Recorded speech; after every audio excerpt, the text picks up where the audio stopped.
The Unsinkable Fleet That Wasn't a Tale of Midway's Turning Tide. June 4, 1942, Central Pacific Vice Admiral Nagumo Chuichi stood on the bridge of the carrier Akagi, watching his pilots prepare for what should have been another routine strike. 4 months earlier, his carriers had humbled the American Pacific Fleet at Pearl Harbor. His fleet was invincible, or so Tokyo proclaimed. The Japanese Naval Command had built their strategy on a foundation of supremacy. Their carriers Akagi, Kaka, Soryu, and Hiryu had dominated every engagement. The Americans were supposed to be broken, scattered, licking their wounds back in Pearl. But what Nagumo didn't know, what Japanese intelligence had catastrophically missed, was that 3 American carriers were closing in, guided by cryptanalysts who had cracked Japan's naval codes. At 10:22 a.m., Lieutenant Commander Wade McCluskey's dive bombers emerged from the clouds above Akagi. Nagumo's flight deck was a catastrophe waiting to happen.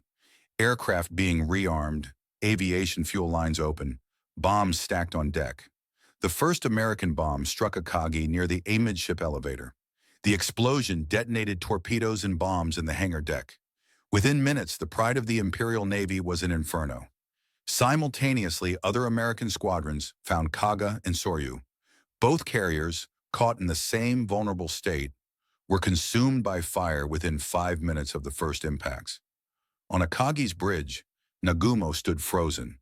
His staff officers urged him to transfer his flag. The admiral who had struck Pearl Harbor now watched his unsinkable fleet dying before his eyes. Captain Taijiro Aoki, Akagi's commander, refused to abandon ship even as flames drove the crew into the sea. He lashed himself to an anchor, determined to go down with his vessel. Only the direct intervention of his executive officer saved him from that fate. By evening, the American carrier Yorktown had been hit and would later sink. But 3 of Japan's 4 carriers were already beneath the waves. Hiryu, the last survivor, would join them by morning.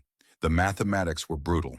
Japan lost 4 fleet carriers, 248 aircraft, and irreplaceable veteran pilots. America lost 1 carrier and 145 aircraft, losses it could absorb and replace within months. In Tokyo, the Naval General Staff couldn't comprehend it.